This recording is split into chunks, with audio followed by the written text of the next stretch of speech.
subject. So thank you for being here for these presentations. As usual in the Swiss Press Club, I would ask you to, all our guests, to sign our golden book. Just bring a signature on the book. Just a signature, please. And before to give the floor to Dr. Maha, I will take the opportunity to give the floor to Mr. Mohamed Kamel, Secretary General of the Egyptian Revolutionary Council, for a few introducing words. So thanks a lot. Mr. Kamel, please. Thank you, Mr. Madan. Bonjour, Mesdames et Messieurs. Bienvenue à notre conférence de presse. La conférence s'est déroulée en anglais et arabe aujourd'hui. أهلا بحضراتكم في المؤتمر الصحفي. المؤتمر يعقد اليوم باللغة الإنجليزية والعربية، ولكننا لا نستطيع أن نبدأ مؤتمرنا اليوم دون الإشارة إلى قرار ترامب حول القدس، ونعتبره فرصة ذهبية للشعوب العربية كي تتحد وتطلق ثورتها الكبرى التي تبدأ بإسقاط حكوماتها المتسلطة كأول طريق للنصر العربي الشامل. On our topic of the conference today, most of the world government intentionally ignore that Egypt is being ruled by a brutal military junta, took power over the tanks and over the bodies of thousands of innocent citizens. All their crime is rejecting a setback of their revolution and their democratic process. We are here today, approaching the International Human Rights Day, to tell the world the ugly reality of what is taking place in the land of Tahrir Square. We are honored today to receive our 5 guests to address this sad reality. Mr. Ala Abdel-Munsif, head of the Swiss Organization for the Protecting of Human Rights. Mr. Tupi Kadman, international human rights law expert and the co-founder of the Generic 37. Mr. Abul Maati Sandubi, journalist. Mr. Abdurrahman Aiz, political activist and journalist. Mr. Ibrahim Halawa, a young Irish Egyptian who has been in captivity in Egypt prison. Our guest speakers, who do not represent a particular ideology nor a specific political party or a group, are going to address us in this conference, hosted in Geneva Club Press. That conference will be chaired by Dr. Maha Azam, the head of the Egyptian Revolutionary Council.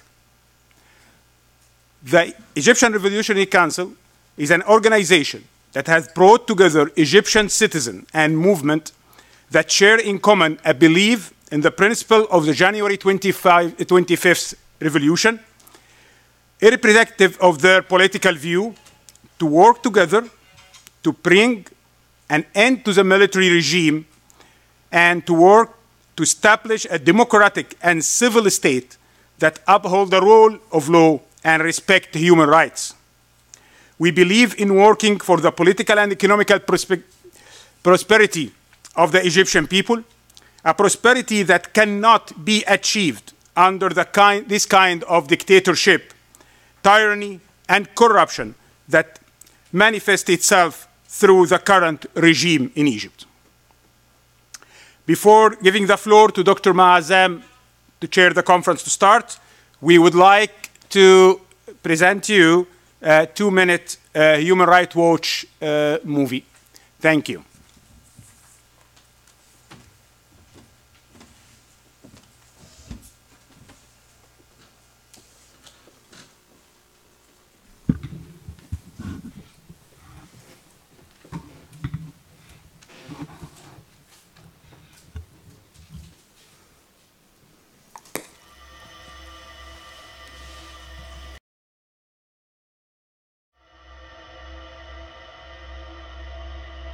I was leaving university when I was arrested.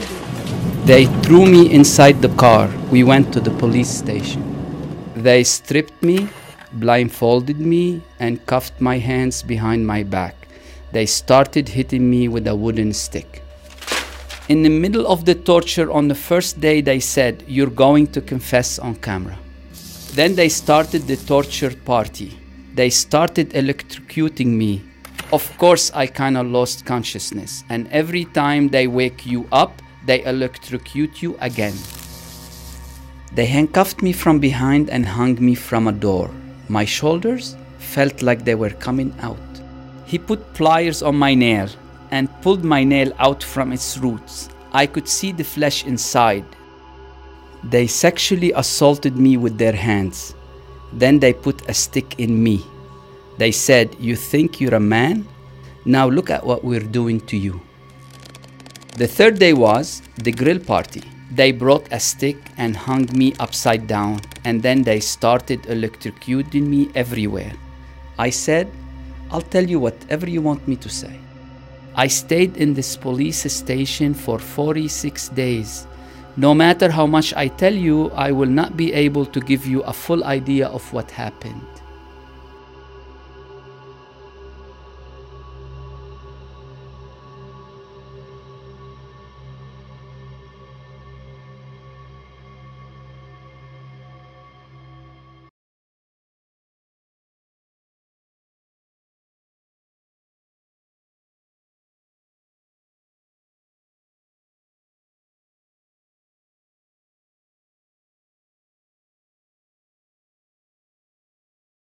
Conference on human rights violations in Egypt, the uncomfortable truth, and on this occasion it is important that we open the conference with a couple of words regarding what has happened in regard to the US decision to move its embassy to Jerusalem.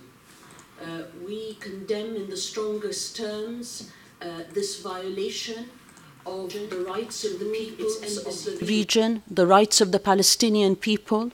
The decision by President Trump is one that is dangerous and one that is not in keeping with the international law, and it is not in keeping with the rights of the citizens of Palestine.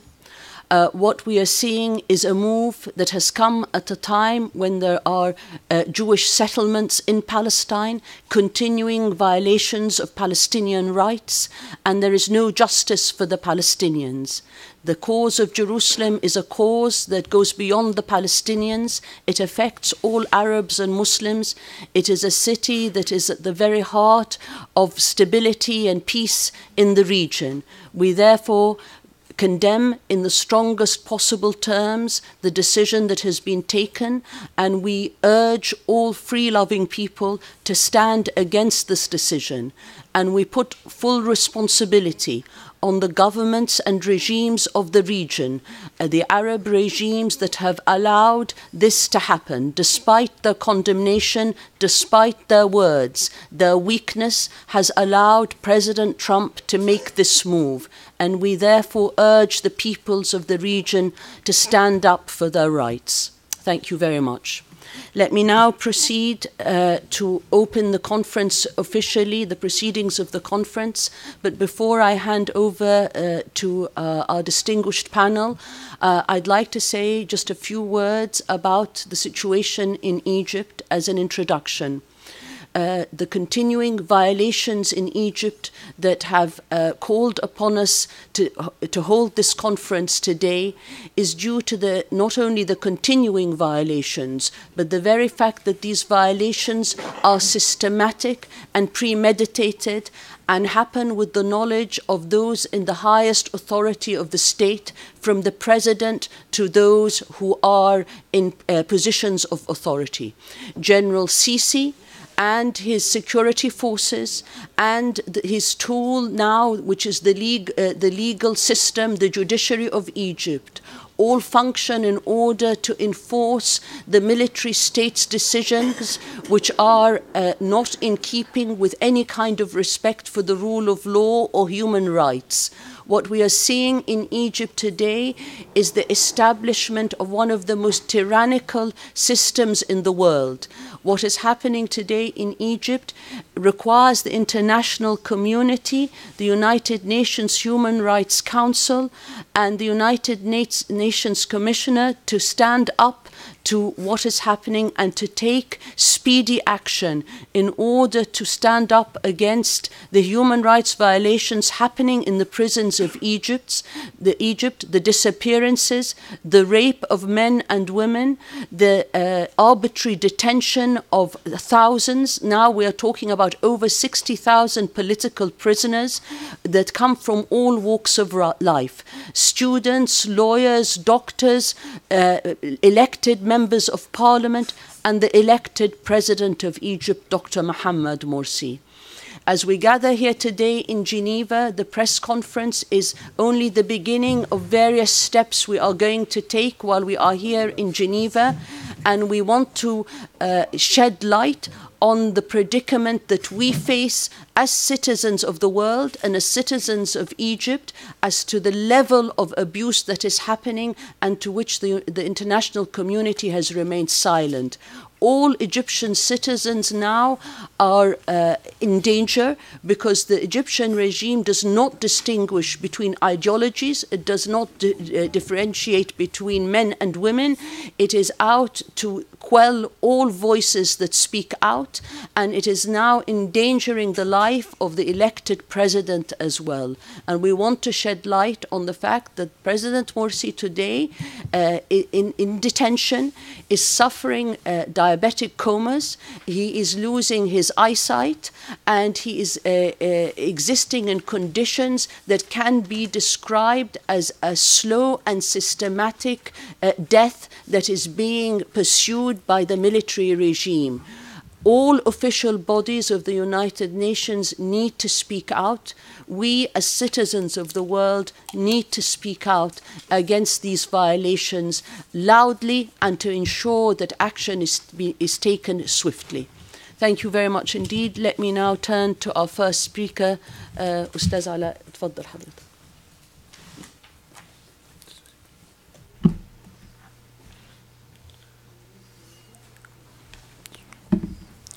صباح الخير. أولا أشكر جميع القائمين على هذا المؤتمر الصحفي لما يقدموه للقضية المصرية وللمجتمع المصري وللمواطن المصري بصفة خاصة فيما يتعلق بحقوقه سواء السياسية والاقتصادية والاجتماعية التي نسعى جميعا أن تكون في مرمى ومسمع ومرأى المواطن المصري لينظر إليها نظرة حقيقية فيتمتع بها من باب أنها حق أصيل له وليس منحة من قبل السلطات.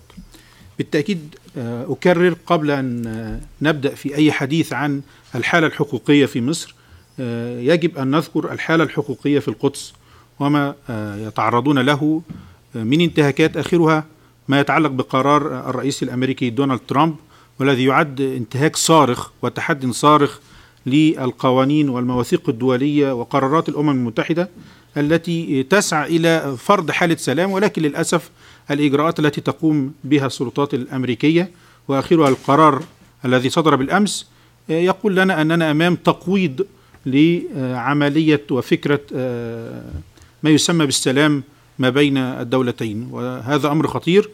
وبالتأكيد يجب أن قبل أن نبدأ في أي حديث أن نتحدث عن هذه الحالة ونندد بها. بالنسبة للوضع الحقوقي في مصر وما يتعرض له المواطنون من انتهاكات في الحقوق السياسية أو الاقتصادية أو الاجتماعية، نحن ندعي كمنظمات حقوقية أن هناك انتهاكات، والسلطات في مصر تدعي أنه لا توجد تلك الانتهاكات وأن هذه افتراءات من قبل المنظمات الحقوقية. وما بين كلامنا وكلام الأنظمة التطبيق الواقعي المرسوم والمنفذ من قبل السلطات في مصر. عندما ننظر إلى أي انتهاكات في دولة ما ننظر إلى السياسات والقرارات والإجراءات التي تقوم بها هذه السلطات، سواء كانت إجراءات تشريعية أو إجراءات قضائية أو إجراءات تنفيذية. ومن ثم نستطيع بعد النظر لتلك الحالات والقرارات والسياسات اعتبار ما إذا كانت هذه الانتهاكات هي جرائم نظام، جرائم ممنهجة واسعة الانتشار تابعة لسياسة نظام أم لا.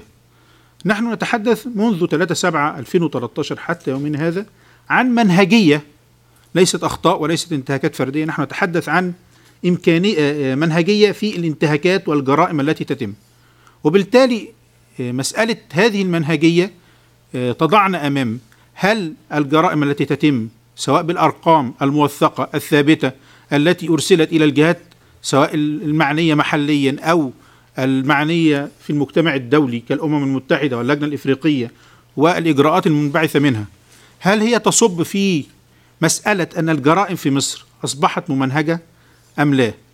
نحن نتحدث عن حالات بعينها. لو تحدثنا مثلا عن الاختفاء القسري، نحن نتحدث عن عدد أكثر من 2782 حالة اختفاء قسري حتى وقتنا هذا، منهم كمنظمة سويسرية يعني وثقتها 32 حالة لم تظهر حتى الآن. نحن نتحدث عن توثيقات أخرى، هناك أعداد أكبر من ذلك لدى منظمات أخرى. نحن نتحدث عن الموثق لدى المنظمة وكثير من المنظمات. نحن نتحدث عن 32 حالة لم تظهر حتى الآن، وتعرض 2782 مواطن مصري للاختفاء القسري. هذا الإجراء الذي يتعلق بالاختفاء القسري مثلا هو إجراء ممنهج شهدناه في تصاعد مستمر، لم يخلو شهر مر على مصر منذ 3/7 حتى وقتنا هذا 3/7/2013 إلا وهناك حالات اختفاء قسري موثقة تم توثيقها بشكل كامل، وهناك بعض الحالات منها نالت تصفية جسدية للأسف الشديد. عندما نتحدث عن التعذيب نتحدث عن أكثر من 462 حالة تعذيب تعرض للقتل، سواء تعذيب مباشر أو تعرض للقتل بالإهمال الطبي الذي هو نوع من أنواع التعذيب. لا أتحدث عن مجموع التعذيب بأكمله، أتحدث عن تعذيب وصل بالقتل إلى 462 حالة. ده بخصوص السلطة التنفيذية. النظر إلى السلطة التشريعية والإجراءات التي قامت بها السلطات التشريعية في مصر مرت بمراحل مريبة في التعامل مع القضايا التي تنتهك معايير المحاكمات العادلة وتطعن في سير الإجراءات. لدينا 4 محطات انتقلت فيها الإجراءات في مصر. بداية كان القرار بقانون من المستشار عدلي منصور بمد الحبس الاحتياطي في الجرائم التي عقوبتها الإعدام أو المؤبد لأكثر من 2 سنين. كان النظام القديم أو القانون القديم يحدد بحد أقصى 2 سنين. فتح هذا الأمر كان أولى الخطوات في منهجية تعامل السلطة القضائية والسلطة التشريعية في حالة حقوق الإنسان في مصر. وبالتالي هناك الآلاف، ومنهم يعني على سبيل المثال موجود معنا أستاذ إبراهيم قعد 4 سنوات حبس احتياطي، صح؟ وبالتالي تحول الحبس الاحتياطي الذي هو أداة قانونية إلى عقوبة. وهنا الانتهاك الأول أو المنهجية الأولى في تعامل السلطة التشريعية والسلطة القضائية مع حالة حقوق الإنسان في مصر. ثم ما لبث أن أصدرت السلطة التنفيذية قرار مع السلطة القضائية بإنشاء دوائر الإرهاب، وهي في حد ذاتها مخالفة للقانون لاختيار قضاة معينين لمباشرة قضايا معينة. فهذا انتهاك تطور أو التطور الثاني في الإجراء القضائي والتشريعي في مصر. عندما تذهب جميع الأحكام أو أغلب الأحكام الصادرة من دوائر الإرهاب إلى محكمة النقد المصرية يتم نقد وقبول الطعن في هذه القضية. وبالتالي التجأ النظام في مصر إلى المحطة الثالثة، وهي إصدار القانون 136 لسنة 2014 الخاص بإحالة المدنيين للمحاكمات العسكرية إذا تعلق الأمر بمنشآت حيوية في مصر. وهو ما أحيل أكثر من 7654 على الأقل مواطن مصري من 7654 من المحاكمات المدنية طبيعية أمام القاضي الطبيعي وأمام النيابة الطبيعية إلى المحاكم العسكرية والنيابات العسكرية للتحقيق فيها. ونحن نعلم جميعا أن تكوين المحكمة العسكرية هو تعيين من قبل السلطة اللي هي وزارة الدفاع، وبالتالي هم يؤتمرون بأوامرها، ومعايير المحاكمات العادلة في هذه المحاكم منعدمة تماما. وهناك محطة رابعة أخيرة، عندما وجد النظام وإن كان هو مستمر فيه وجد النظام تضييق أو شجب وتنديد بالمحاكمات العسكرية، التجأ إلى اصطناع قانون إنشاء محاكم أمن الدولة العليا التي هي في الأصل مخالفة للدستور الذي ينص على أن التقاضي في مصر على درجتين، فمحاكم أمن الدولة العليا طوارئ هي درجة واحدة يحاكم أمامها المتهم، وهو حكم نهائي ينتظر فقط التصديق عليه من رئيس الجمهورية لتنفيذه. ومن ثم نحن نتحدث عن إجراءات نظام الدولة التشريعي والقضائي والتنفيذي فيما يتعلق بالانتهاكات ونظرتهم لحقوق الإنسان. ونحن من التصريحات الرسمية من رأس النظام في مصر عبد الفتاح السيسي ومن وسائل الإعلام التابعة للنظام نستشعر من كلمات صريحة أن حقوق الإنسان طرف فكري. هم يتحدثون عن أن حقوق الإنسان طرف فكري ويرفعون شعار أن مصر تحارب الإرهاب وأنه لا صوت يعلو فوق صوت المعركة، وبالتالي لا حديث عن حقوق الإنسان في الوقت الحالي، وهي تصريحات رسمية ليست حتى استنتاجات من قبل المنظمات الحقوقية. نحن نتحدث عن تصريحات رسمية من وسائل الإعلام أو من لقاءات رسمية مع عبد الفتاح السيسي.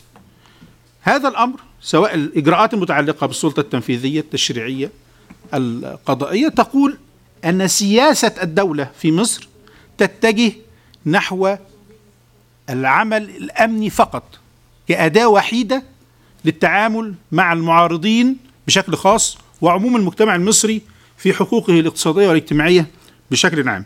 وبالتالي واضح من القرارات الأممية التي صدرت، كان آخرها القرار الأممي المتعلق بلجنة مناهضة التعذيب، ومن التقارير الرسمية التي تصدر من المنظمات غير الحكومية العالمية كأمنستي أو الهيومن رايتس ووتش، تتحدث عن أن هناك منهجية في الانتهاكات والجرائم التي تتم، وأن هذه الانتهاكات والجرائم هي واسعة الانتشار، وأن هذه الانتهاكات جميعها هي سياسة دولة بسلطاتها الثلاث التشريعية والتنفيذية والقضائية، وهما يضعنا أمام خطر حقيقي على المجتمع المصري، لأن فكرة الأداة الأمنية أو العقلية الأمنية التي يتعامل بها النظام هي خطر على المجتمع بأكمله، ليس فقط خطر على المعارضين للنظام. يعني ختاما حتى لا أطيل، أنا أتحدث عن منهجية خطيرة في مصر تحتاج إلى وقفة جادة من جميع الجهات السياسية والحقوقية والجهات المعنية سواء المنضمة لها مصر بمواثيق أو الجهات التي تتعاون مع مصر، أن حالة حقوق الإنسان في خطر. هذا الخطر في حالة حقوق الإنسان لا يتعلق فقط بالشخص المتعرض للانتهاك، لأنه سيتعرض للمؤيد، سيتعرض للمنطقة في مصر بشكل كامل، وبالتالي يجب علينا الوقوف في هذه الانتهاكات. وفقط نحن نطالب بإلزام السلطات بتطبيق وتنفيذ القانون والدستور والمواثيق الدولية، لا نطالب بتبرئة أشخاص ولا إدانة أشخاص. نحن نتحدث عن إجراءات غير قانونية لا تتفق والدستور، لا تتفق والقوانين، لا تتفق والمواثيق الدولية، وخصوصا التي صدقت عليها مصر. في هذا المضمار إن رأينا تنفيذ والتزام من قبل السلطات في مصر ستخف الحالة الحقوقية في مصر بشكل كبير. لكن للأسف الشديد جميع الإجراءات التي تتم هي تمشي في عكس ما يريده المواطن أو ما يستحقه المواطن المصري وما يتمتع به من حقوق هي أصيلة لصيقة، ليست منحة ولا تفضلا من أنظمة موجودة. أسف لو كنت أطلت، ولكن أردت أن يعني ألقي نظرة على الحالة الحقوقية بشكل سريع، وأشكركم جزيلا. شكرا أستاذ علاء، شكرا. طيب حضرتك تحب؟ Yes. In short, first, thank you for the organizers of this conference.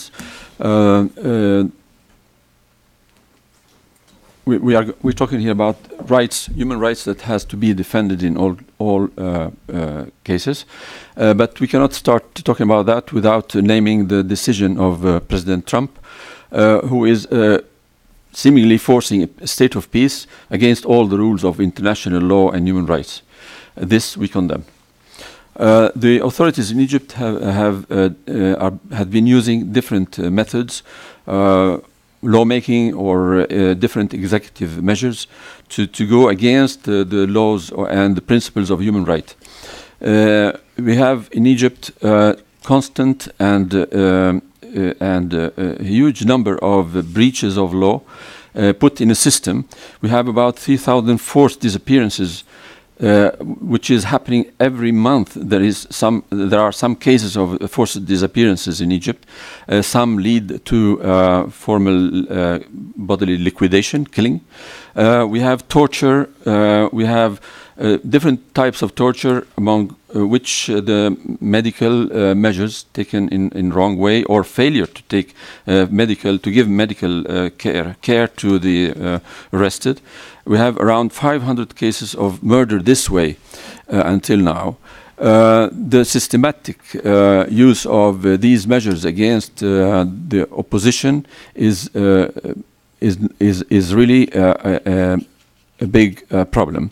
We have here with us today Mr. Ibrahim Halawa, who has been for 4 years in custody, and this is a way.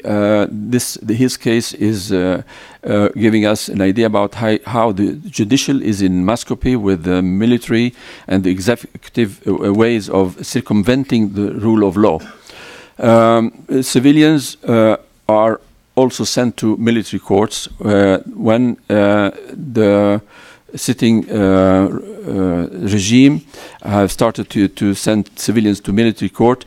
We have had a very terrible situation. We have about 7,000 cases that went to military courts, and of course, military court means that the body, judicial body, is there as military who are taking orders.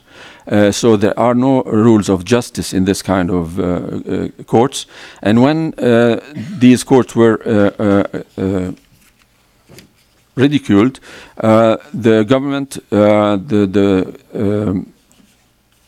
present regime, made a new kind of courts, special courts for security cases. These courts have no possibility to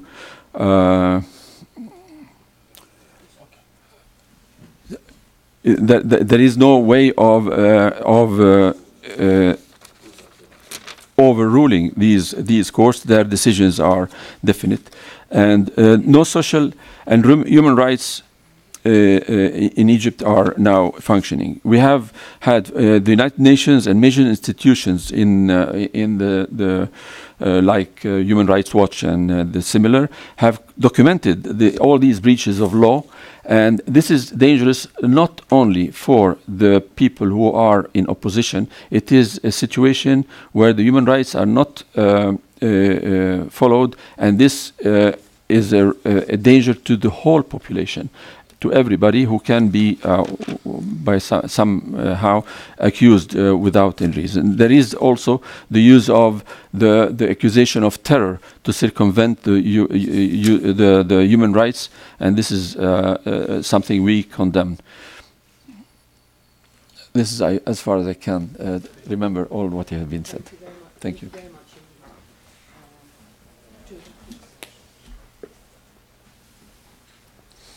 Good morning. I'll try to be. Good morning. I'll try to be relatively brief in what I have to say.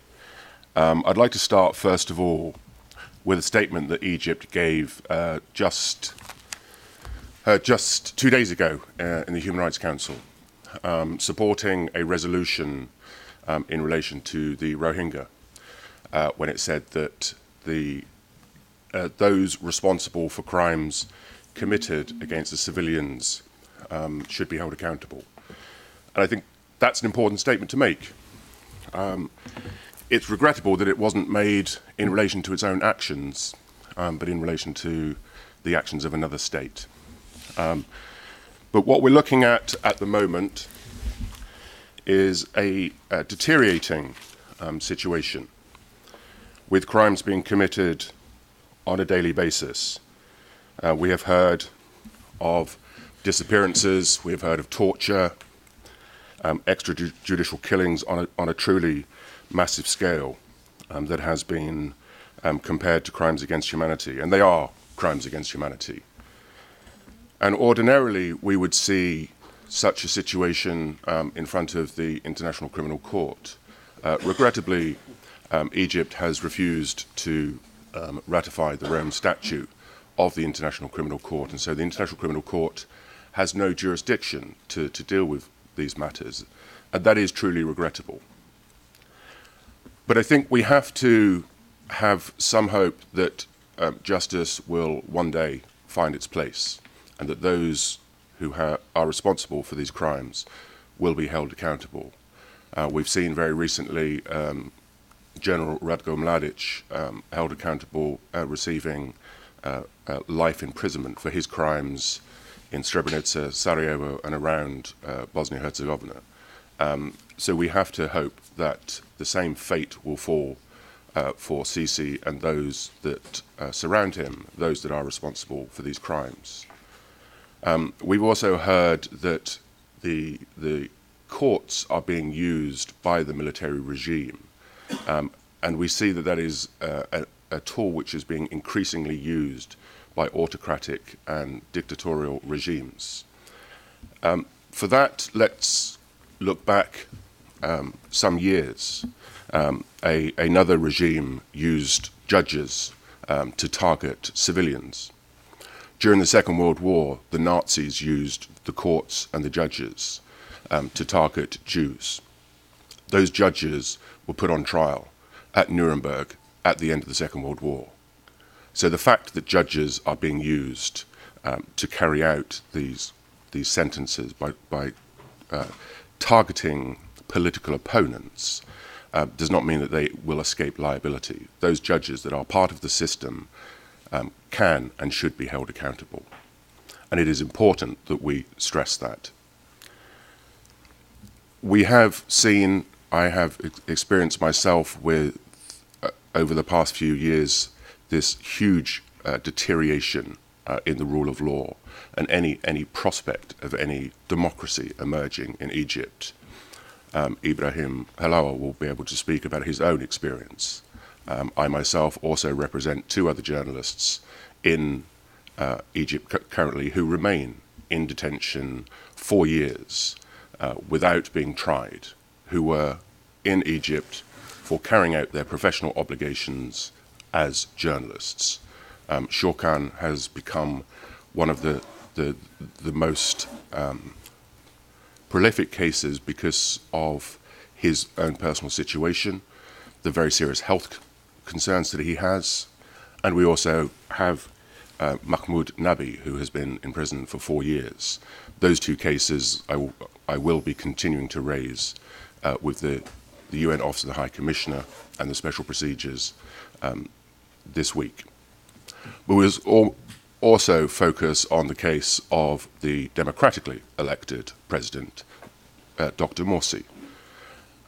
And I can say that today our legal team has filed a comprehensive filing with the UN Office of the High Commissioner, particularly the UN Working Group on Arbitrary Detention, the Special Rapporteur on Torture, and the Special Rapporteur on Independence of Judges, and the Special Rapporteur on Freedom of Expression. The situation with Dr. Morsi, as we've already heard from Dr. Azam, is that his health is deteriorating on a daily basis.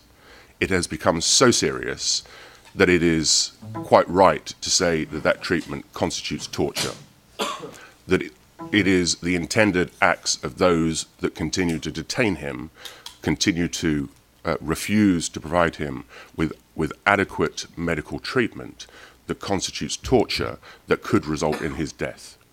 So we are calling on the United Nations, we are calling on state parties that have an influence over these matters to ensure that Dr. Morsi is immediately and unequivocally released from custody and that he is provided with the medical care that he urgently requires.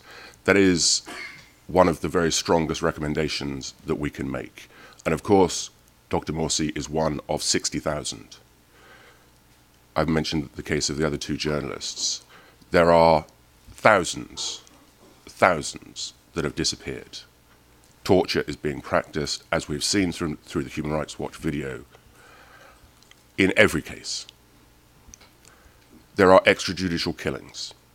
We have also recently seen the very tragic events that happened in Egypt with an attack by the Islamic State, and the response was, as one would expect from Sisi, that he will respond with brute force.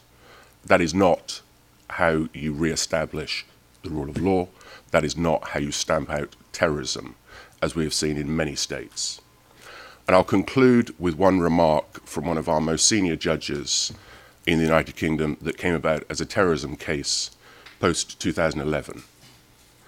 When the United Kingdom tried to enact draconian laws that would hold individuals without charge for prolonged periods of time, Lord Hoffman stated in the House of Lords, as it was then our highest court, and I would just like to paraphrase the comments that he made.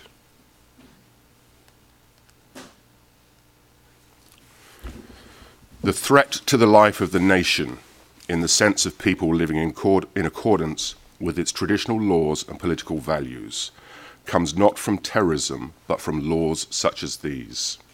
That is the true measure of what terrorism may achieve. It is for Parliament to decide whether to give terrorists a victory. And I think that's particularly important in the case of Egypt.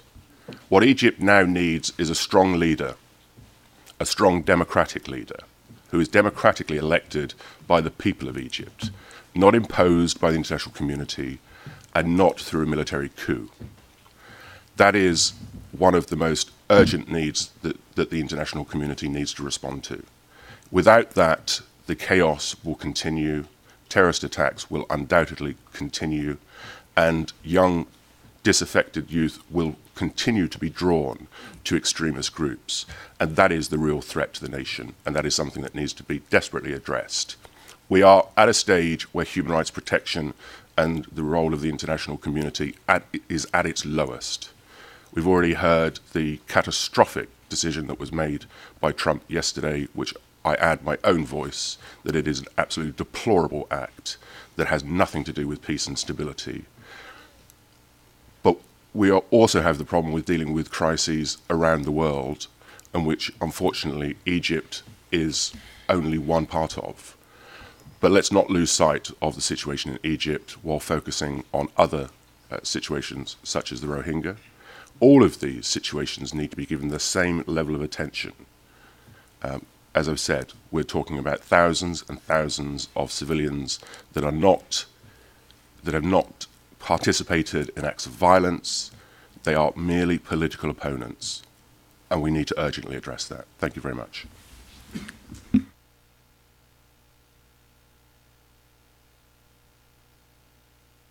I would just like to affirm one more time the report that was filed today regarding President Mohamed Morsi, the elected President of Egypt, the legal President of Egypt.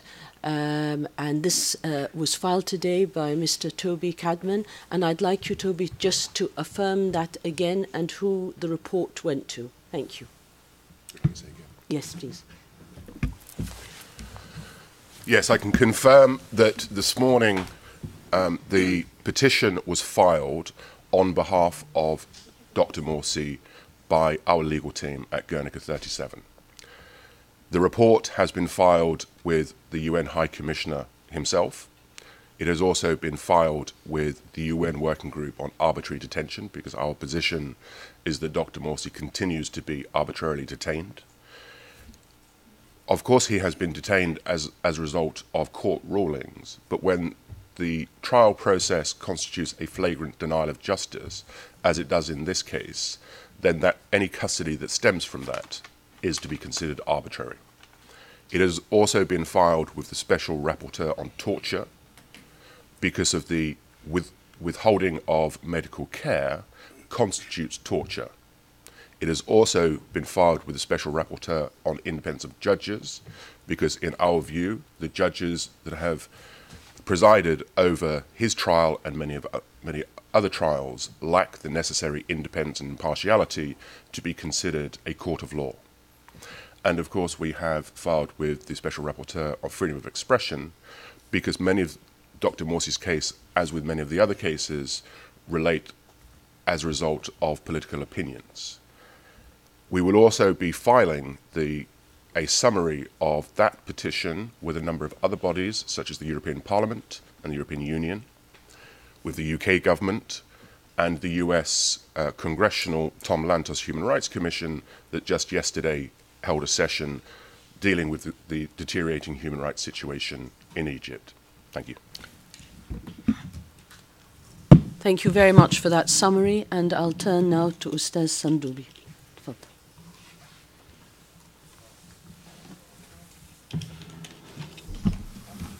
شكرا جزيلا. أنا بشكر كل السادة الأفاضل اللي وجهوا لي الدعوة للمشاركة في هذا المؤتمر الصحفي حوالين أوضاع حقوق الإنسان في مصر. وأنا بعتبر دي بداية لفتح جميع الأبواب والنوافذ لنقف جميعا أيا كانت توجهاتنا الفكرية أو السياسية موقف موحد في الدفاع عن حقوق الإنسان كقيمة في حد ذاتها بغض النظر عن قناعات كل شخص بآرائه السياسية أو الفكرية، لأنه لا يمكن لنا أن نتجاوز ما يحدث في مصر حاليا إلا بالإيمان بأن الإنسان في حد ذاته قيمة بغض النظر عما يقتنع به من أفكار. طبعا في البداية كلنا امبارح ما نمناش لأن كنا في حالة حزن وحالة قلق على قرار ترامب، لكن كما يقال رب ضارة نافعة.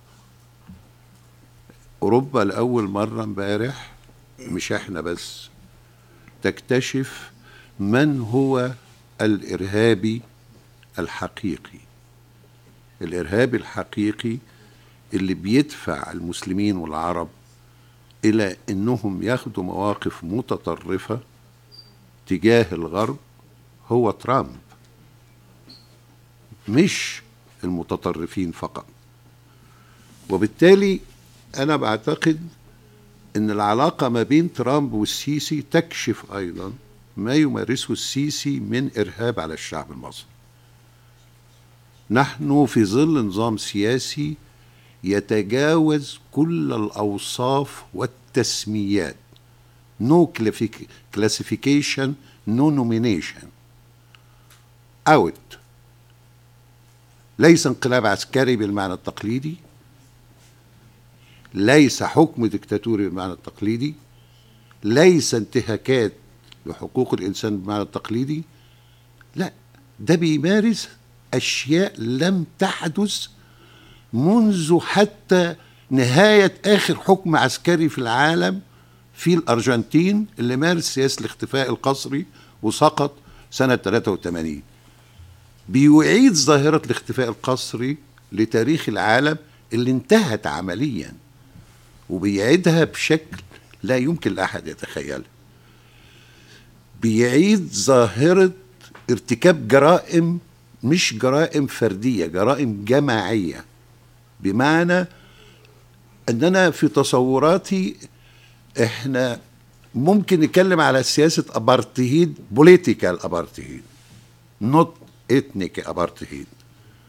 هناك نوع من أنواع المنهجية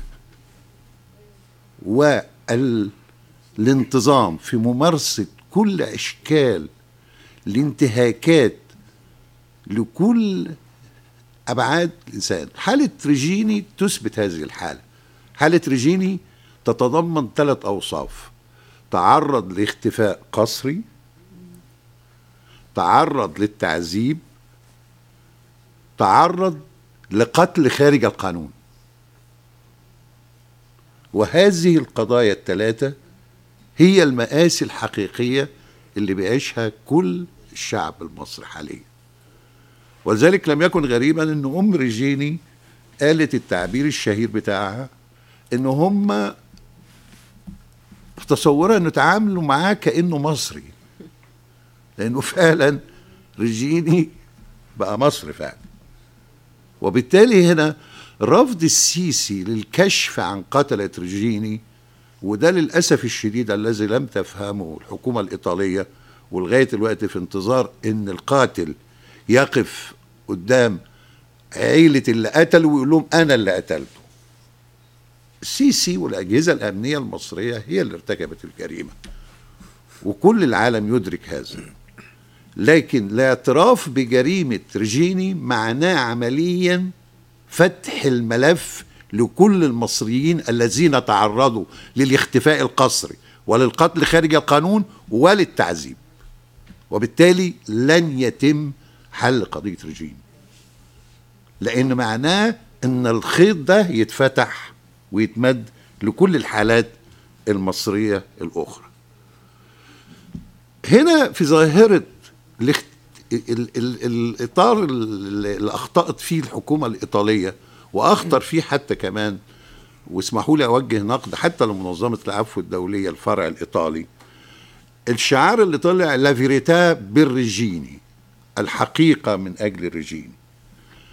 الحقيقة عشان نكتشفها معناه ان القاتل يديك معلومات تثبت ان هو قتله.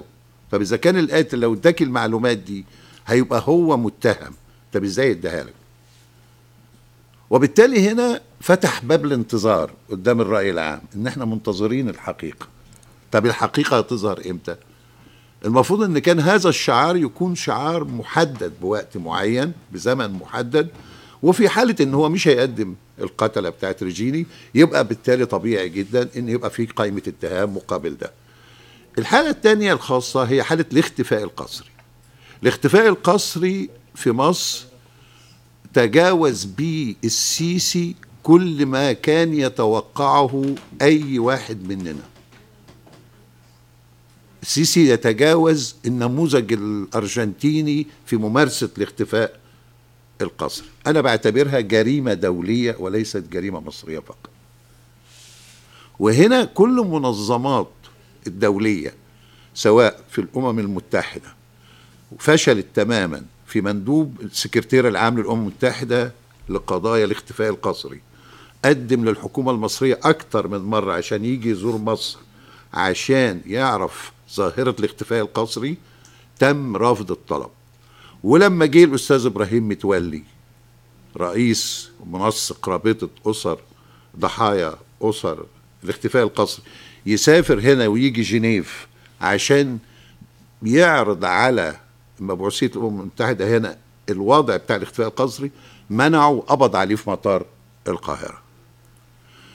وهنا السؤال اللي موجه للمجتمع الغربي، هل السيسي لم يتجاوز حتى الآن مرحلة الإدانة ويجب أن يتم بدء فرض عقوبات دولية عليه؟ لأنه الراجل مش عاوز يتعامل مع أي حد، لا مع أمم متحدة ولا مع سفارات مصرية في سفارات أوروبية في مصر، ولا عاوز يستجيب لأي نداءات دولية ولا أي حاجة. طيب هنفضل ندين ولا بنطالب المجتمع الدولي ببدء فرض عقوبات اقتصادية على هذا النظام؟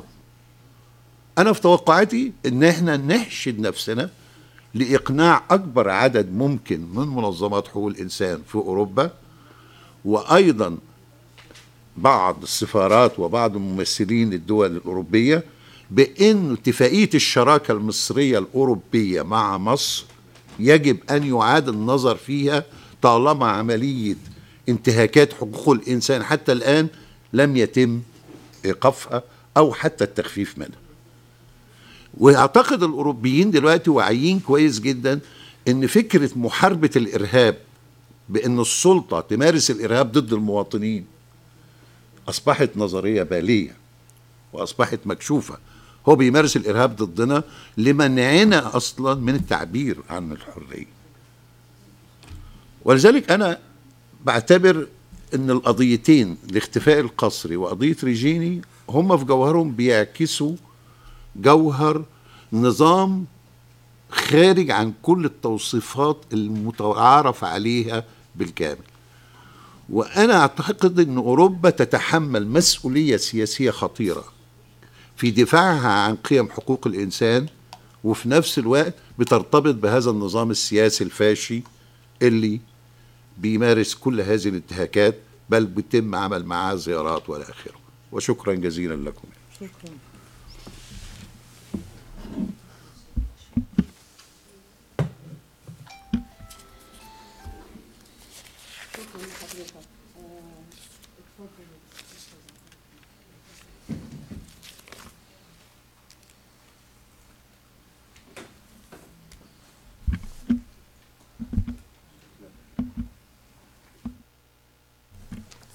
Hello, everyone. Thanks for Geneva Club Press and for Egyptian Revolutionary Council for convening this a very important conference about crisis in Egypt.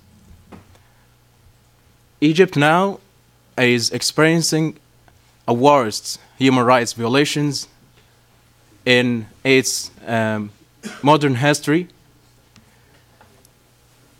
In the beginning, I will introduce myself because I think it's very related about what I was talking about. My name is Abdurrahman Ez. I used to work in Egypt as a TV presenter and news reporter, and as well, unfortunately, as a photographer. Why unfortunately? Because when you work as a photographer in Egypt, you considered as a target for police and for security officers.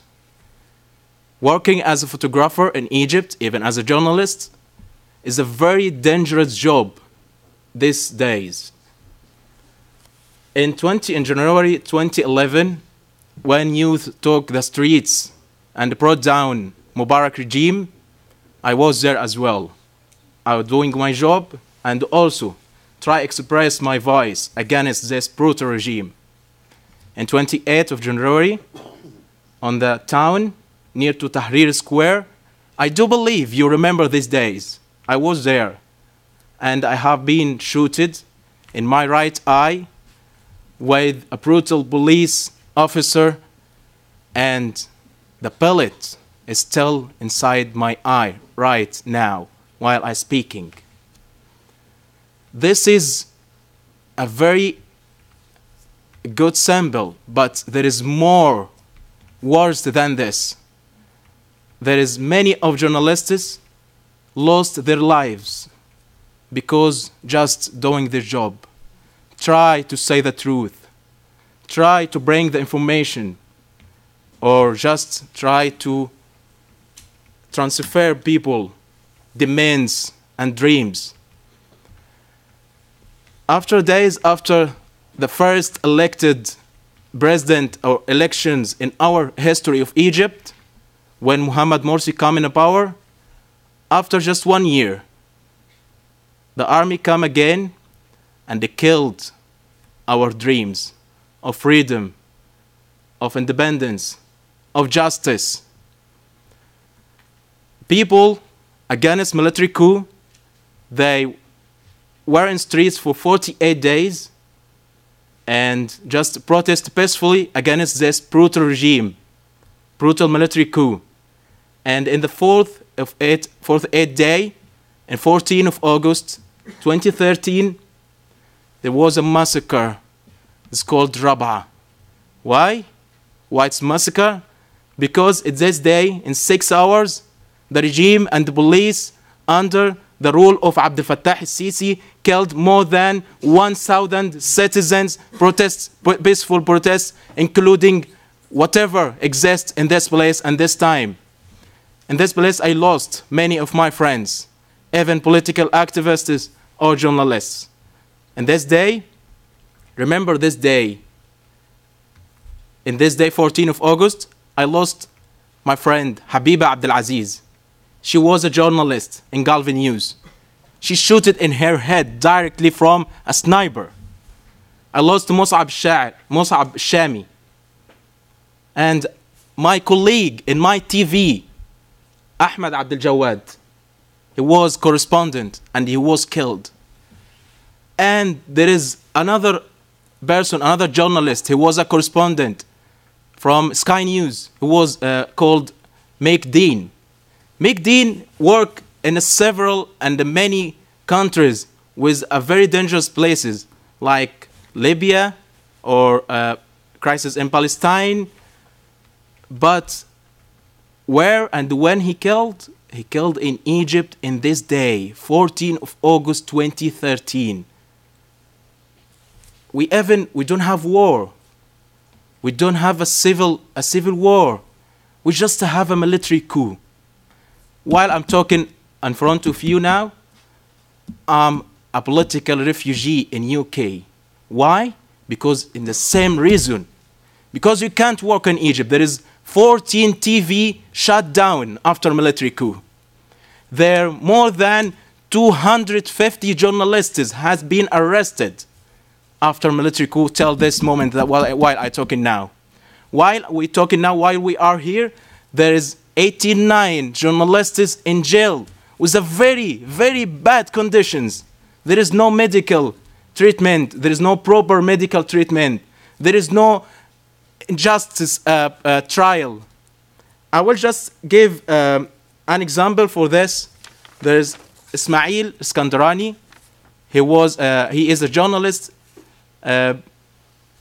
writing and speaking about the developments in Sinai. Ismail Iskandarani has been arrested or detained in November 29th of 2015, and he remained in jail till now.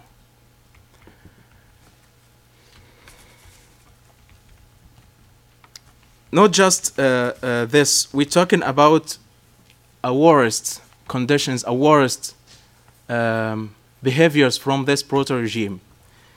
Even there's become, and we're talking about, we talk the streets and people talk the streets against Mubarak regime. Now this regime is more brutal, is more worse than Mubarak regime. Mubarak regime remains in the power for 30 years. But this regime committed crimes in just in 4 years more than what's committed in 30 years while under Mubarak rule. This regime arrested one of human rights defenders, Ibrahim Metwalli. Ibrahim Metwalli, who was a co-founder association in September, as he was about to board a flight to here, to Geneva. Why? To present the UN Human Rights Council with a file on enforced disappearance in Egypt, including his son, Omar, who was disappearing from 4 years ago. Let's talk about worst and worst. Extrajudicial executions. I lost my friend, Omar. He just was a student, studied in Malaysia. Why just he come back to Egypt to meet his family, to visit his country, and to go back to his study? He was killed, murdered. First, disappearance, because there is a very close connection between disappearance, forced disappearance, and extrajudicial executions.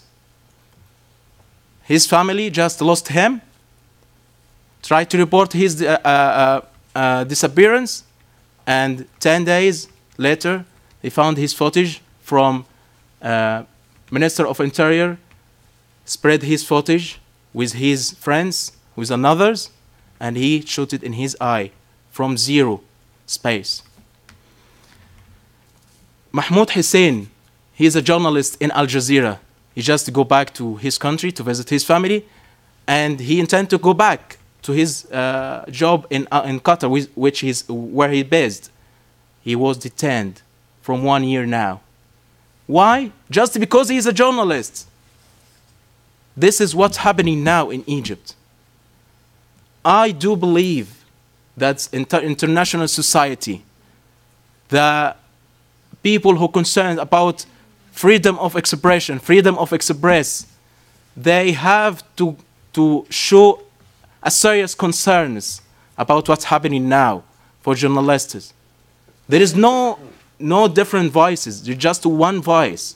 The intelligence and the regime controlled all the media just to protect who is in power, who is Abdel Fattah al-Sisi, the leader of military coup who become a president by elections, which the free society, the free world, the Western world recognize him, recognize his regime.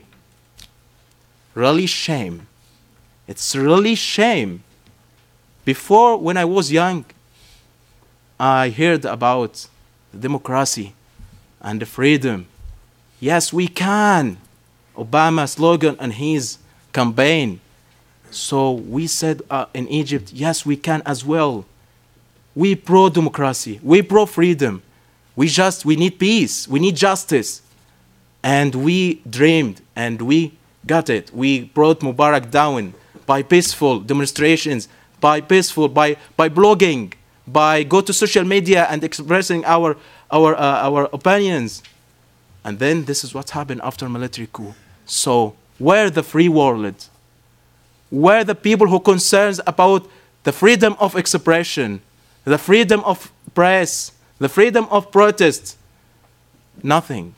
Just recognize this regime, support this regime by weapons, by money, by even relationship, by covering his crimes. Ibrahim Halawa, he was here now, and he was in jail for 4 years in just a brief trial. Nothing to do, just they punish him, and even more than 60,000 people like Ibrahim since 4 years in jail with very bad conditions. In Jan 2017, which security officer, because they deny that there is a crime there, they deny everything. Just we talking like from nothing. They deny that if you go to regime, they deny everything. So I was just talking about one example and then finish my word. In Jan 2017, which security officers or armed men operating murdered suspects in their custody. An incident staged for video as shootouts with quote-unquote terrorists, in which the murdered turned out to have been disappeared into custody month earlier. This was happened in Sinai, like my friend Omar when he's killed.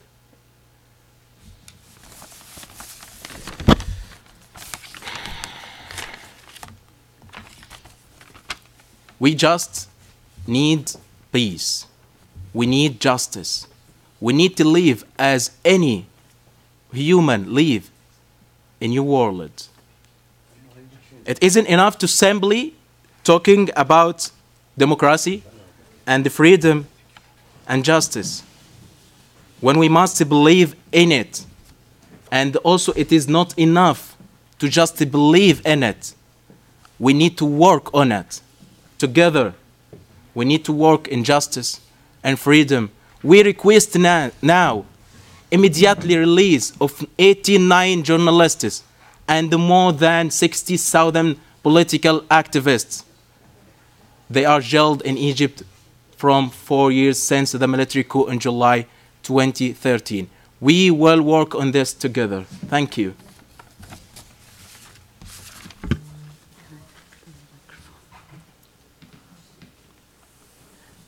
Thank you very much, Abdurrahman Aiz, for that testimony. And now if I'd like to turn to Ibrahim Halawa and to give him a very special welcome and to say how we all waited for this day in order to have him free from Egypt's prisons and to be able to speak out. Welcome to Ibrahim. First of all, I just want to thank you all for organizing this, and thank you, Dr. Maha, for having me today to testimony on what's going on in Egypt. But if you were to give me all the time to speak about prison and the conditions and the bad conditions that's happening in Egypt, I still wouldn't do it justice, because what I've seen over 4 years, I was still seeing more and more every day of torture and of violation to human rights in Egypt, and the case and how it's and how worse it's getting, and it's not getting any better. Of course, I was imprisoned first of all with me and my 3 sisters and about 494 other people.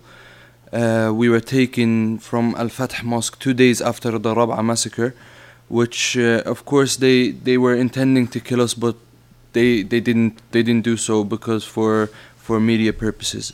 But we were arrested and we were taken to a military camp, which by Egyptian law is illegal. So that was the first time, the law with us was broken, that we were arrested in a military camp. And a lot of people who are, who are disappearing illegally as well, have been disappearing into military camps. And one of the worst military camps in Egypt is Al-Azuli, as everyone hears about, and it's where they practice their torture. Of course, I've went through one of the worst judicial systems I've ever seen in my life. 4 years of postponements. I was postponed about 34 times without trial at all, without a judge hearing me. A judge heard me for the first time after 4 years. I was beaten. I was sexually harassed. I was beaten with metal chains, and of course, I've seen worse conditions of torture in prison with me. People who were disappeared, who were considered disappeared for a long time, they would later send them on from Al-Azuli, where their parents won't know they were arrested, and they would come to prison, and they would have patches of skin torn from them. So it was either by they were electrocuted, or either by fire, or either by by many elements that they have that they are practicing up to this day. If we are to speak about many topics about the torture and about the judicial system, you can speak so much about each one that you will not end upon. So I will just briefly speak about some of the conditions in prison, and then I will just speak about the political part in Egypt a bit, and the effect it has on the prisoners. Of course, my sisters, when they stayed 4 months in prison, they seen the other side of the female prisons in Egypt, which also, they were a lot of female prisoners up to this day who are legally detained and who have been sentenced with the death sentence with no trial and no witnesses and no evidence to this day. So, by any law in the world, that's illegal. A person is proven innocent until he is proven otherwise, But in Egypt, apparently there's this law where we can keep you up to 2 years, which is also people try to work by the Egyptian law for them to release the people who have been 4 years illegally detained, for them to release the people who have, who with the 2-year law, but yet the Egyptian law doesn't even practice its own law. The Egyptian system doesn't even practice its own law. So, of course, it's a dictator ruling right now in Egypt, and I don't expect any good from it, and I don't expect any justice from it, because otherwise he wouldn't have, made a coup on an officially elected president. People differ politically, and it's their right. We're not always saying that that Morsi has to be the president of Egypt. We're saying if you differed with Morsi, Dr. Morsi, if you differed with him, that you use the ballot box to get rid of him from the seat. You don't have to use a military coup and kill people and burn bodies. But what we are saying, we are pro-democracy and pro-freedom of speech, which is being violated in Egypt at the moment, and we are. Like Abdurrahman Aziz said, we are back further than square one. So we went back further than Mubarak's days. Of course, I just want to say, Abdurrahman Aziz, welcome, to here, because he's a very famous name in prison that they really want him. They so want him over there, and they would try anything to get their hands on him. And there's a lot of people like that around the world who have done nothing more than simply talked about expressing their freedom and their expression of the right of expression. And everywhere I go, I say this, even around Ireland and every media I go on, I say that democracy was not only made for Europe. Democracy was made for any human being to live upon and to practice the right in any place they go.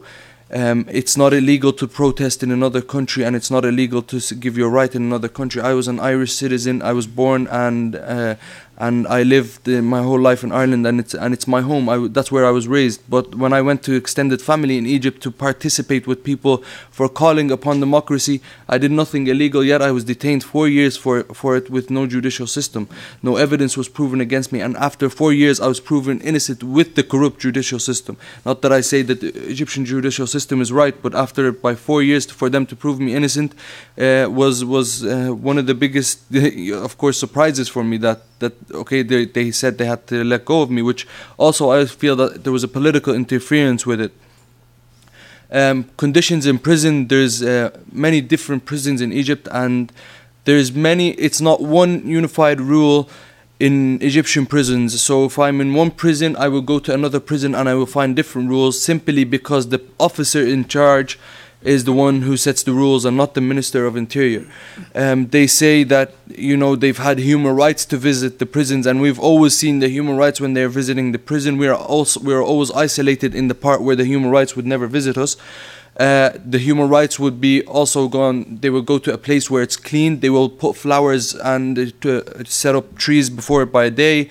They will clean the prison. They will paint it very well. The human rights organizations would come and visit the prison, and they would see the beautiful section of the prison.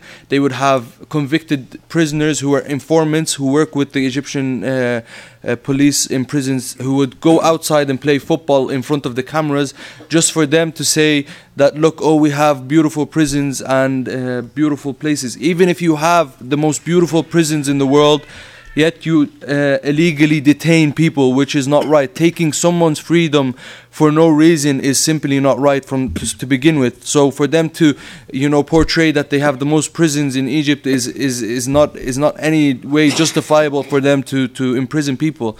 There's cells, like you were, Doctor, you were talking about. There's people who are dying in prisons, and I've seen that with my own eyes. That one guy needed an injection because you know, he was just sick and he needed an injection, and he was given the wrong injection and he died. Not only I'm speaking about that this was political prisoners, I've also seen convicted prisoners who were dying simply just because they were put in a room with sick people they weren't meant to be put in. So they went into the room and they caught onto the disease, and later on they died. All of this is violation to human rights. We're not only saying human rights applies upon political prisoners, it applies upon any human. So for me, what I've seen also happen to the convicted criminals in Egypt is also illegal to any human rights. Cells are 5 meters, 5 meters and a half by 3 meters and a half. It would have one toilet, and you would have about from 30 to 35 people in a cell, which everyone would sleep about roughly in a 30 centimeter space. Of course, you all had to use one toilet. You were denied access to recess. You were denied access to family visits for a long time. I visited Wire for about a year and a half, which was separated from my family for about a year and a half. I didn't get to see them face to face. There's a lot of prisons, like a Scorpion prison as well, which is one of the biggest violated prisons to human rights in Egypt. And it is widely known as a corrupt prison in Egypt. Of course, there's many. I was luckily to have, you know, my sisters work on my behalf. A lot of people supporting my case. I had MEPs like Lynn Boylan, who is a MEP as well, and my lawyer Dara Mackin, who worked very hard on my case. But also, what I'm saying is that, you know, if it wasn't for a lot of people getting behind my case, like human rights organizations, Amnesty International and Reprieve, who, you know, said I should be released as a prisoner of conscience, there's still thousands of prisoners that are left behind that no one yet knows about, and no one hears their story about, and no one even, you know, considers of asking for their freedom, because simply I'm released and that's it. The case is over. But in fact, the case is not over, because it's deteriorating in Egypt very bad right now at the moment. The impact of, you know, what the political conflict in Egypt is, you know, it's a coup, and anything that happens politically in Egypt is backfired right upon the prisoners straight away. So if anything happens in Egypt that Abdel Fattah al-Sisi doesn't like, all he does is goes into the cells of the prisoners, and he starts, not him, of course, you know, by himself, but I mean all the officers under him, they go into the cells and they start beating us and they start torturing us for no reason. So, you know, also, the cells I've seen people. What happened to us is we were stripped naked. We were beaten with metal chains. Like I said, our heads were shaved, and we were denied access to medical care for a very, very long time. The doors wouldn't open, and diseases would start to occur in the cells, and yet no treatment we would get. Hunger strikes were a way of opposing the Egyptian system, but yet when you have the prosecutors who are working hand in hand with the police officers and the ministers of interior to design the papers to make it seem that there's nothing happening to me or to whoever who went on a hunger strike was also illegal.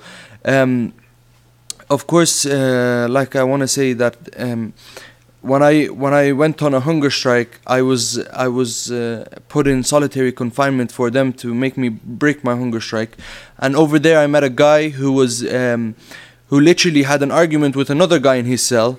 And from that moment, the officer kept beating him up because that other guy he had an argument with was an informant who worked with the police. So the officer started to beat up the guy, and then the guy, after such hard beatings, lost his eyesight. He was thrown into solitary confinement for them to bring the prosecution office and say that it was his fault for him to be, blinded. He was the one who's put himself in trouble at the first place, so he shouldn't have put himself in that spot. So it's easily designed papers that they work upon to use and to portray that there's nothing happening in Egypt, which is also a corrupt system. And the European countries and the European Parliament and the UN and America also have to know, and I think a lot of people know by now what's going on in Egypt, and I think the best way for that to be resolved, the political conflict and like the coup to be the dictator to be taken out of his seat, Abdel Fattah al-Sisi, which I don't even like mentioning his name because I don't want to give him that attention. The political countries, the European countries have to put political pressure and stop the aid that's given to Egypt. Directly, there's some aid given upon the judicial system, there's some aid given upon the prisoners, there's some aid given upon Egypt itself. So for me, it was very critical when I was in prison that I would go out to the European countries and just tell them, please stop giving the aid to Egypt, because when I was released when Ireland, the Parliament delegation of the Irish Parliament delegation came to visit Egypt, and they visited me in prison, and they said to Egypt that we will not move further with any connections with the two countries until Ibrahim is released. And later on, a few months later, I was released and I was proven innocent. So what I'm saying is that if they cut the connections with Egypt, that's when really we will have a solving problem that we can talk about right then, and bring a democratically elected president back to his seat. So people always say that in Europe that they want to stop terrorism. Well, what I'm saying is Abdel Fattah al-Sisi is causing, and he is creating, and he's manufacturing prisons. He's manufacturing terrorists behind bars in the Egyptian prisons, because they are people who are innocent in their lives, and they are seeking revenge, and they think that by Europe aiding a dictator who is clearly a dictator for anyone, and who doesn't see that is clearly blind.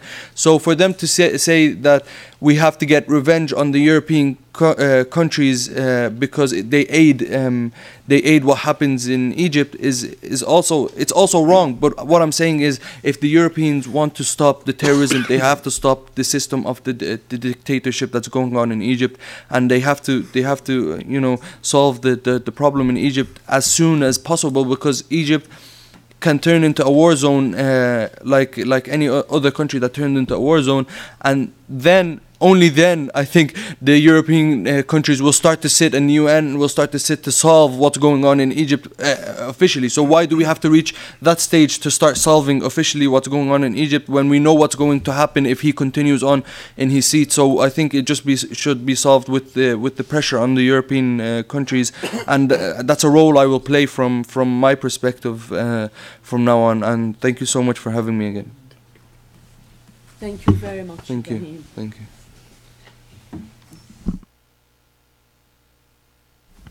Thank you very much, Ibrahim.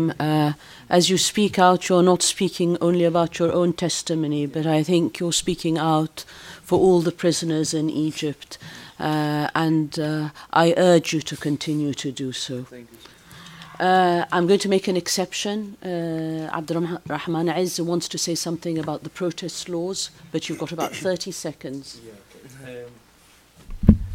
I just want to give an example for what's happening to journalists. I will go to protest law before this. There is a journalist, a girl called Asma Zidan. She just detained now and accused by humiliate the president. Why? Because she writes a post in Facebook. You imagine yourself as a journalist and write something in Facebook and you jailed because of that, nothing, just because you humiliate the president. Regarding to the protest law, effectively it's impossible under this law to go to protest against the regime. Because of this protest of law, there is thousands of political young people, activists, jailed since 2015 after this law become in power. As well, the anti-terrorism law. The anti-terrorism law defines terrorism in such sweeping terms to include speech, writing, and other peaceful behaviors or actions. This law have they use this law, anti-terrorism law, to threaten journalists and political activists from do anything against the regime, and they detain many of people who have nothing to do with the terrorism. Thank you.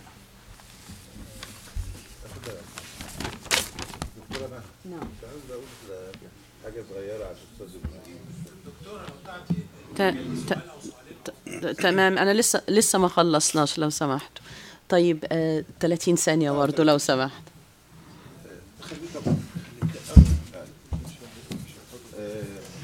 أنا بس كنت عاوز أذكركم بحاجة يعني على المستوى الشخصي يعني. إن يعني الأستاذ إبراهيم متولي المحامي كان المفروض يجي هنا جنيف، وإحنا جينا وهو ما عرفش يجي يعني، اتقبض عليه في المطار. فأتمنى إن إحنا، لأن أنا على المستوى الشخصي يعني تربطني بيه علاقة قوية جدا، لأن إحنا أسسنا مع بعض رابطة أسر المختفين قسريا، وقررنا ناخد نقابة الصحفيين مقر ليها، لأن كان في استحالة إن إحنا ناخد مقر خارج النقابة، لأن كان ممكن يتقبض عليهم كلهم. فبالتالي كنا بنجتمع في النقابة وبنعمل وقفات على سلم النقابة، وكل اجتماعاتنا كانت موجودة، وأنا عضو في النقابة، فده كان مسهل الموضوع لحد ما. أنا عاوز بس يا دكتورة لو نقدر النهاردة نوجه له نداء خاص ونقول له يعني احنا برضو يعني موجودين اهو في جنيف، عاوزين نعمل اللي نفسك كنت نفسك انت تقدر تعمله، لأن أنا أعتقد إن ده هيرفع من الروح المعنوية وهيديله إحساس بإن احنا لسه فاكرينه. شكرا جزيلا. شكرا لحضرتك، وندأنا لكل الأحرار في مصر، ندأنا ليهم جميعا إن احنا مش هنسكت، احنا هنرفع صوتنا في كل مكان. والنهاردة يعني ده نموذج لخطوة بسيطة هنستمر. احنا استمرنا في الفترة الأخيرة بعد الانقلاب وصوتنا بيقوى، والمصريين بيجتمعوا ضد المنظومة العسكرية، واحنا بكل يعني الخلفيات المختلفة السياسية هنجتمع لنسقط هذا النظام اللي مسؤول عن الانتهاكات. فللأحرار في الداخل احنا معاكم، احنا صدى لصوتكم، احنا صدى لكفاحكم ضد هذه المنظومة، وحاجز الخوف هينكسر بإذن الله قريبا، ومصر هتنتفض وهتنادي بالحرية وبالاستقلال من هذه المنظومة العسكرية بإذن الله تعالى. دعوني أرجع مرة أخرى يعني للمؤتمر بشكل مختصر. Let me please return one more time, and I hope we can just try to close the proceedings now. let me say we have a number, and this is quite important, a number of requests that the different delegations connected to this press conference will be putting to in the meetings that will be taking place over the next couple of days. These requests are going to are put forward to the international community as a whole, to the United Nations Human Rights Council, and also to the Office of the High Commissioner. Let me just highlight very quickly a few of the requests that we are making. The first is to take immediate and tangible action in order to implement the recommendations of the United Nations Committee Against Torture and to urgently review the recommendations previously rejected, such as the immediate abolition of solitary confinement. Number two, to demand that President Morsi be released immediately from detention due to his ill health and receive all necessary medical care from independent physicians. 3, the establishment of an independent investigative authority under the auspices of the UN Special Procedures Branch to investigate allegations of torture, ill treatment, enforced disappearances, and extrajudicial executions. 4, to create an enabling environment for human rights organizations to provide legal and medical support for victims of torture and other forms of ill treatment in detention. 5, to grant regular access to independent civil society organizations working in the field of health rights to improve medical care and support in prisons. 6, demand that Egypt comply with international standards, put an immediate end to the practice of torture and ill treatment in all places of detention, end solitary confinement in violation of the standard minimal rules for prisoners, Mandela rules, and ensure prompt, impartial, and full investigation into all allegations of torture and ill treatment. We have 18 requests. I've only read 6. I leave the one regarding the Rome Statute to Toby, please.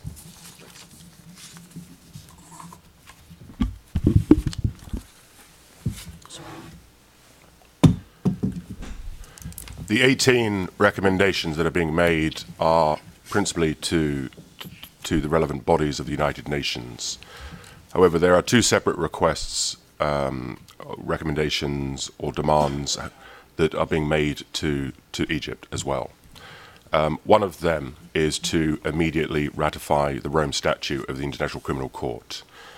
If Sisi considers, as he does, that he has not committed any criminal offences and any institution under his command are not responsible for these crimes, then they have nothing to fear from the International Criminal Court investigating those matters. That's an important recommendation to make. It's certainly in line with what Egypt themselves said at the recent Human Rights Council session relating to the Rohingya. The second recommendation, which relates to a legal position, is the immediate adoption of the optional protocol to the International Covenant on Civil and Political Rights. That will enable Egyptians, such as the 2 very brave gentlemen on the panel today, to petition the UN Human Rights Committee against Egypt for acts of torture. That is an important protection against human rights abuse that most countries have recognized. Egypt needs to recognize that, and it needs to adopt that optional protocol immediately. Thank you, Toby. As I bring the meeting to a close, I'd like to thank our panelists, each and every one of them, for their very important contributions. We will continue to speak out. And let me add one more word regarding the atrocities that are happening in Egypt and the need for the international organizations to speak out and pressure in every way they can. This is not a country to do business with. This is not a regime to do business with. What we're seeing in Egypt today was described by the panelists, and I use their words, as crimes against humanity, systematic abuse and violation of rights in a way that is continuing and persistent and systematic. I use the word systematic because it has been used by international organizations such as Human Rights Watch, and what is happening today in Egypt is not an act that happened in the last few years. It is continuing, it is consistent, it is escalating, and it is leading to instability and insecurity for every Egyptian citizen, and the repercussions of this are grave for the region and the world.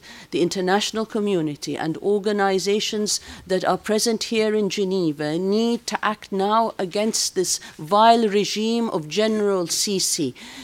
Otherwise, the Egyptian people will find that there is a complicity between the countries that remain silent and the acts that are taking place in their country against their innocent citizens. Thank you very much for coming today, and we will continue, as I say, to raise our voices for Egypt and for the rights and freedoms of all in Egypt and the region. Thank you very much indeed.